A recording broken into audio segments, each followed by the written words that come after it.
कल बहुत ही खास दिन है और कल का जो खास दिन है वो लगता है इसलिए क्योंकि कल है भगवान हनुमान जी का जन्मदिन। लेकिन एक और खास दिन है और वो है भगवान चित्रगुप्त का भी जन्मदिन है। अब आप बोलेंगे चित्रगुप्त जी कौन है?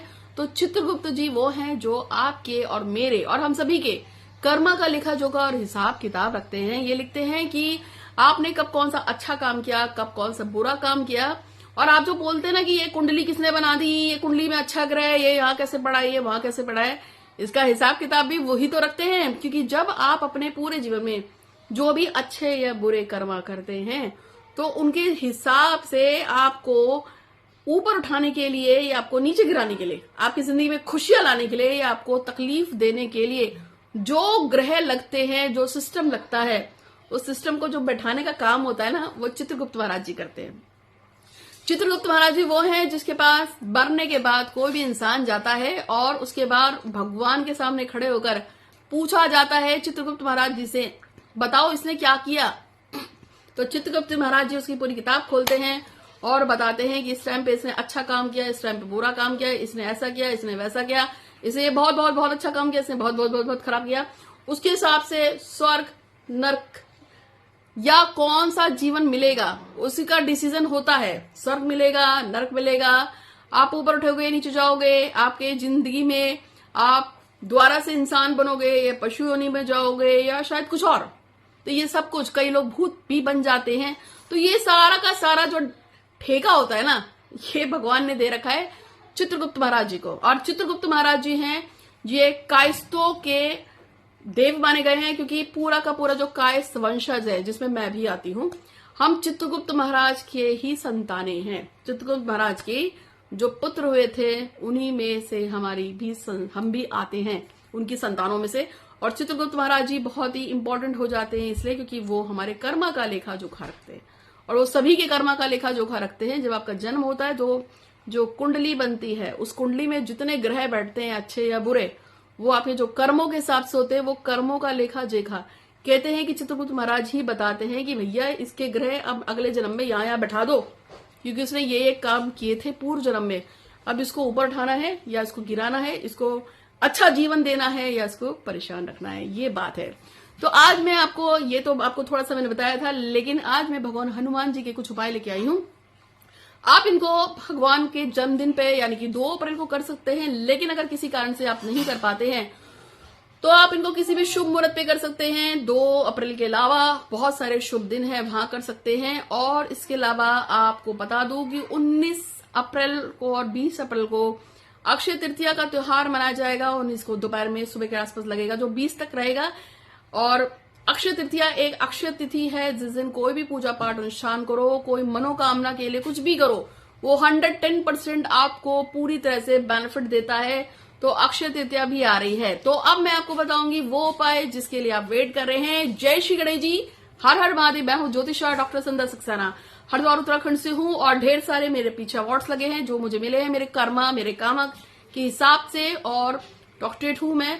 और यहाँ पर मैं आपको बताऊंगी कि बहुत सारे ऐसे उपाय हैं छोटे बड़े जिसको आप करके अपनी बहुत सारी परेशानियों को दूर कर सकते हैं।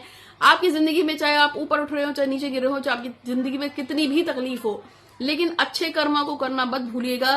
क्योंकि जब भी आप परेशानी में होते हैं तो आपके कर्मा ही जो है वो आपकी जिंदगी को अच्छे आगे को लेके जाते हैं। किसी इंसान ने चाहे कितना भी खराब कुछ भी किया हो, उसके जो कर्मा होते हैं वो ही उसको उस खराब चीज से बाहर निकाल के ले आते हैं। जैसे कि मैं आपको बिल्कुल सिंपल सी बताऊं, यदि किसी ने बहुत बुरे कर्म भी किए हो और उसको लगता है कि सच में उसने कुछ कर्म तो किया था या वो कोई बहुत बुरी चीज फेस कर रहा हो, लेकिन जो आप दान करते हैं, मदद करते हैं या आप कुछ भी अच्छा करते हैं, तो वो आपकी जो बुरे कर्मा है उसको नीचे खत्म करता चला जाता है। और वो सारे के सारे, आप इसको ऐसे समझ लीजिए कि बुरे कर्मा या आपकी बदकिस्मती एक गंदा पानी है जो कि कांच के बर्तन में भरा हुआ है।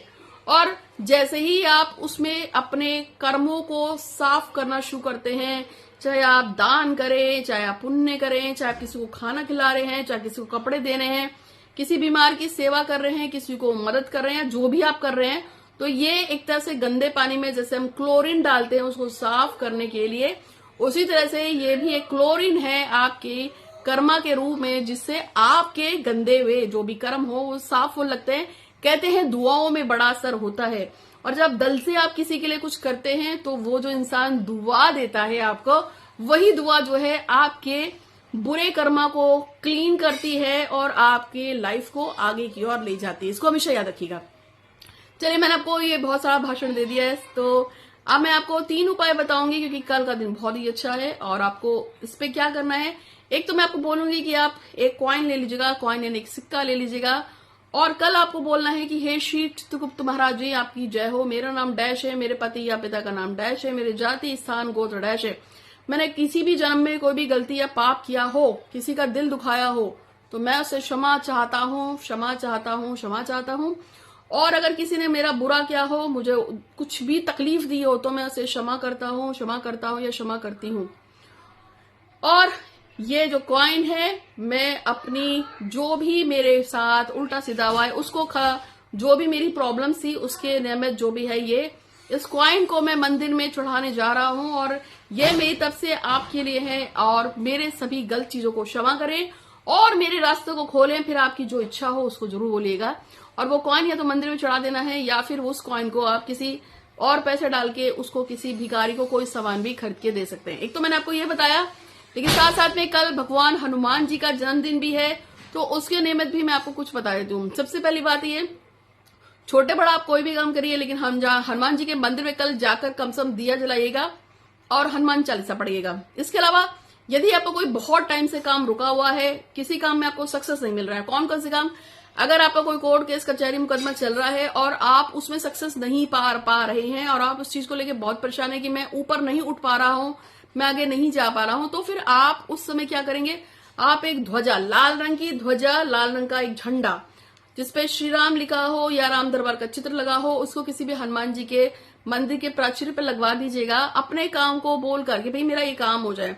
तो आप ये झंडा लगवाएंगे, उसमें आपको जब झंडा लगाएंगे तो आप अपनी परेशानी को बोल के कि मेरे को इस काम में विजय मिले, मुझे कोर्ट केस कचहरी मुकदमे में विजय मिले, या मेरा किसी ने पैसा मार लिया वो मेरा पैसा दे दे, या आपकी जो भी आपकी जो कामना है ना, वो उसके हिसाब से आपको जो भी लगता है कि मुझे ये बोलने की जरूरत है, आप उसको बोल के। इवन यदि आप लव मैरिज करना चाहते हैं, उसमें दिक्कत परेशानी आ रही है, तो आप वो भी बोल सकते हैं कि मेरी लव मैरिज की जो काम में जो बाधाएं आ रही है, दिक्कतें आ रही है, यानी कि काम, बाधा, मुसीबत, कोर्ट केस कचहरी, यहाँ तक बीमारी तक के लिए भी, कि मैं पूर्ण रूप से स्वस्थ हूं, और इस तरह से भी आप लगा सकते हैं। तो ये पहला उपाय मैंने आपको बताया। एक है कि आपको हनुमान जी के मंदिर में जाकर सरसों का तेल का दिया जलाइए, उसमें थोड़ा सा चमेली का तेल मिला के 2 लौंग डाल के जला दीजिए, और उस पे आप अपनी विश बोलिए, हनुमान चालीसा पढ़िए, इससे भी आपको बहुत ज्यादा फायदा होगा। लेकिन जो तीसरा अल्टीमेट उपाय है, जो आपके घर से रोग शोक शत्रु कलेश बाधा टोना टोटका और परेशानी को खत्म करेगा, वो ये है कि आप छोटी सी हंडिया लेके आइएगा, इतनी सी हंडिया लेके आइए, और उस हंडिया में आपको एक जटा वाला नारियल लेना है। उस नारियल पे आपको सबसे पहले हनुमान जी के मंदिर जाना है, उस नारियल को वहां पे अर्पित करना है, चढ़ाना है, बोलना है भगवान की हनुमान चालीसा पढ़ना, भगवान से प्रार्थना करना कि आपके सारे परेशानियों को वो खत्म कर दें। फिर उस नारियल को वहां से उठाना है, उस पर हनुमान चालीसा बोलने के बाद उठाएंगे, फिर उस पर अपनी विश बोलेंगे, जो भी आपकी विश है, 108 बार बोल के उसको अपने घर सर से घड़ी की उल्टी दिशा में 7 बार आपको एंटी क्लॉक घड़ी की उल्टी दिशा में 7 बार उतारेंगे।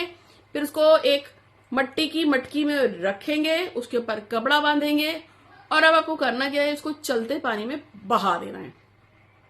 अब आप में से कुछ लोग बोलेंगे कि हमारे घर के आसपास कोई चलता पानी नहीं है, तो मैं बोलूंगी कि इसमें ऐसा करना है कि किसी पीपल या बरगद के पेड़ के पास रखो, लेकिन उसका मुंह बांध देना। छोटा सा उपयोग है जो मैंने आपको बताया है, वो इसे करने से आपको जरूर फायदा होगा। और अक्षय तृतीया पे मनोकामना पूर्ति के लिए, लव रिलेशनशिप को अच्छा करने के लिए, या किसी भी चीज के लिए पूजा करवाना चाहते हैं, कहते अक्षय तृतीया पे की गई कोई भी पूजा पाठ कभी खंडित नहीं होती है, तो आप संपर्क कर सकते हैं। और कल जो भगवान हनुमान जी का जन्मदिन है, उस पर भी बहुत सारे लोग पूजा करवा रहे हैं। अगर आपने अभी तक पूजा बुक नहीं कराई है तो करा लीजिएगा, आपके लिए भी पूजा हो जाएगी। आज के लिए इतना ही, आपका दिन बहुत ही शुभ हो। मैं फोटो रीडिंग फ्री में करती हूँ, आप जरूर अपनी फोटो भेज सकते हैं। हर हर महादेव, धन्यवाद।